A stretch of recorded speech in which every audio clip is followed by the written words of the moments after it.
Mamma mia, salut les amis et bienvenue dans cette nouvelle vidéo consacrée à Ruby on Rails. Dans cette vidéo, nous allons voir comme promis un troisième moyen de pouvoir ajouter un titre personnalisé à chacune de nos pages. Ok, donc dans la vidéo précédente, on avait déclaré une variable d'instance page title et on y accédait au niveau ici de notre layout. Si elle existait, on la prenait, dans le cas contraire, on prenait ici TDN. Ok, donc ce que je vais faire, c'est enlever cela et on va avoir un troisième moyen de pouvoir le faire. Ok, bien. Donc je viens par exemple au niveau de home.html et je vais écrire ce Mitsubishi là. Provide, je mets ici page underscore title et je mets à ce niveau là accueil. Ne vous inquiétez pas, je vais vous l'expliquer dans quelques instants. Ok, donc en utilisant provide, c'est comme si j'ai un bloc que j'ai nommé ici page title et à ce bloc là j'associe ce contenu là accueil. Ok, vous pouvez voir un peu cela comme j'ai une variable page title à laquelle j'affecte ici cette valeur accueil. Ok, mais c'est un bloc qui a ce label là, cette étiquette page title à laquelle maintenant j'associe le contenu accueil. Maintenant, ce que je peux faire pour pouvoir accéder au contenu de ce bloc là, c'est utiliser yield comme on l'a vu ici. Ok, seulement que ce yield là, il sera un peu différent puisqu'on va mettre ici yield et on va mettre ici le nom maintenant de notre fameux bloc ici page title. Ok, donc lorsqu'on met yield comme ça, lui il sait que c'est le contenu de tout ce Mitsubishi qu'il doit prendre. Mais lorsque maintenant vous mettez ici yield avec un label page title, il va prendre ce que vous avez mis au niveau de votre provide avec ce label là. Donc c'est comme si je dis prends accueil dans notre cas et il va le mettre ici. Donc si je viens au niveau de la page d'accueil, j'actualise, rien ne doit changer normalement. Chez Kebam, vous voyez ici accueil. Par contre, si je viens au niveau de page de contact, vous voyez qu'il n'affiche rien. Parce qu'au niveau ici de page de contact, je n'ai pas mis ici de provide. Si je venais ici, je copiais par exemple ce Mitsubishi, je viens, je déclare également mon fameux bloc page title et je mets comme contenu contact. Ici, il va m'afficher contact sans problème. Ok, mais lorsque je ne mets rien, vous avez vu que là, il n'affiche rien. En réalité, ce qui se passe, c'est quoi? Lorsque vous ne mettez rien, c'est comme si ici, vous avez une chaîne de caractères vide. Je vais vous le prouver. Si je viens au niveau de application, je peux utiliser inspect comme on l'avait vu.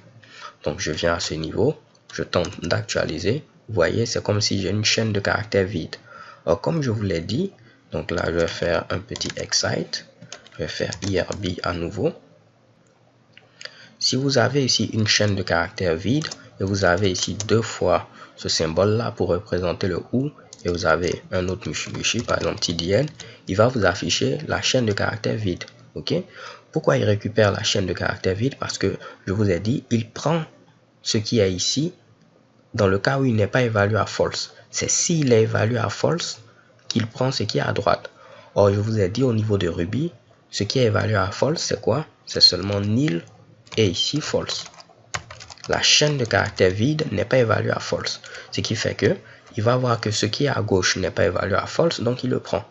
Donc ce qu'on peut faire ici dans ce cas-là, on va dire ok, on va prendre le contenu ici du bloc page title et on va voir est-ce qu'il est vide en utilisant ici empty. Ok, cette méthode on l'avait déjà vue.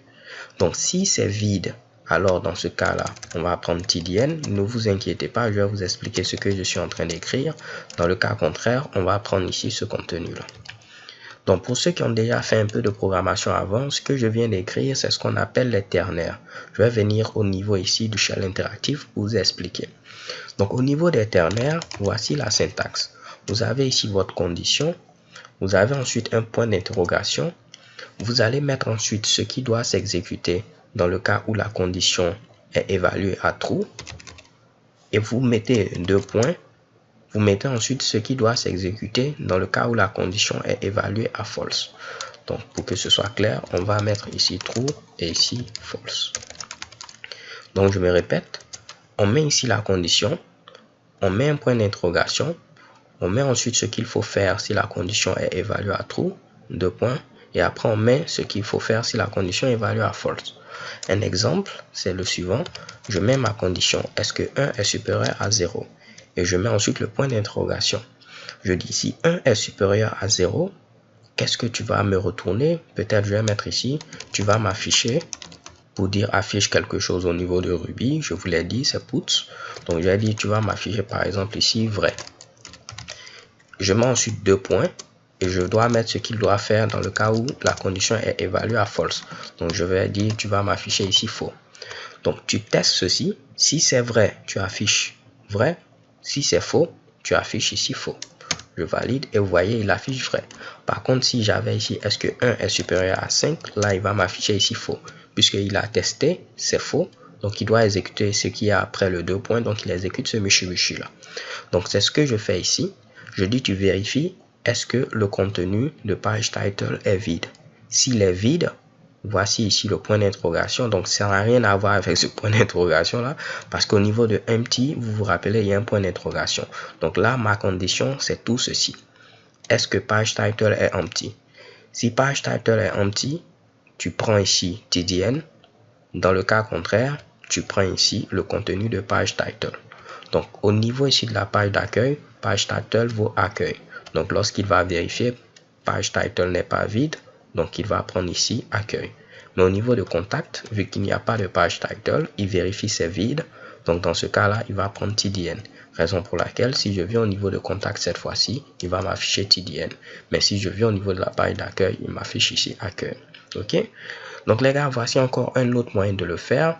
Ici, il y a possibilité après de créer un helper, ce qui va vous permettre d'avoir quelque chose de plus concis. Par exemple, ici, vous aurez tout simplement une petite fonction à laquelle vous allez passer le title. Ne vous inquiétez pas, on va revenir là-dessus. Mais malheureusement, je ne peux pas vous en parler actuellement, vu qu'on n'a pas encore eu à faire notre vidéo spécialement dédiée à Ruby. Ok? Ce qu'on va faire dans la vidéo suivante, je vais vous parler des partials, ce qui va nous permettre de mettre le header dans un fichier à part, le footer dans un fichier à part, si on a un menu de le mettre dans un fichier à part. Donc pourquoi pas, avant de terminer, on va rajouter un menu. Ce sera une liste déroulante à ce niveau là. On aura ici plusieurs éléments. Donc je mets ici li à href, je mets un dièse, je mets ceci. Je vais tenter de le copier, le coller. Donc on aura ici la page d'accueil, on aura ensuite contact et on aura ici contact, ou bien on va mettre ici ami pour que ce soit beaucoup plus clair.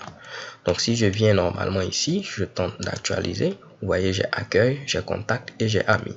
Bien, maintenant je vais faire en sorte que lorsqu'on clique, ça puisse faire quelque chose. Donc on va remplacer ici ceci par link to qu'on avait vu, si vous vous rappelez. Donc je remets ceci, on avait vu link to, il fallait mettre premièrement le texte, ici c'est accueil, ensuite il fallait dire où est-ce qu'il fallait nous rediriger. Mon H comme ceci, je mets contrôleur, le contrôleur c'est page et l'action, oups, il n'écrit plus, je ne sais pas pourquoi, sûrement ma machine est plantée, on va patienter un tout petit peu, parfait, et l'action c'est ici home.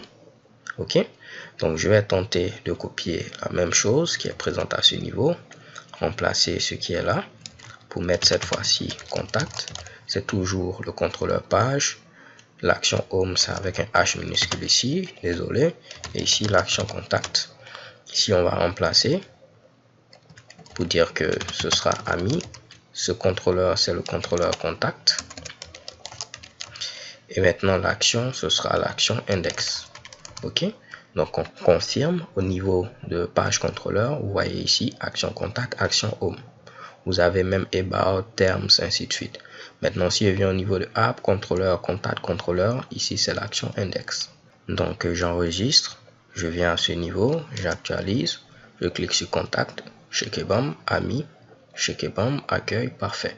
Donc après on va voir maintenant les partials pour pouvoir mettre ceci au niveau d'un partials, ceci est également au niveau d'un fichier à part et le footer au niveau d'un fichier à part, et on va les inclure petit à petit. So thanks for watching, don't forget to subscribe and have a nice day. Peace.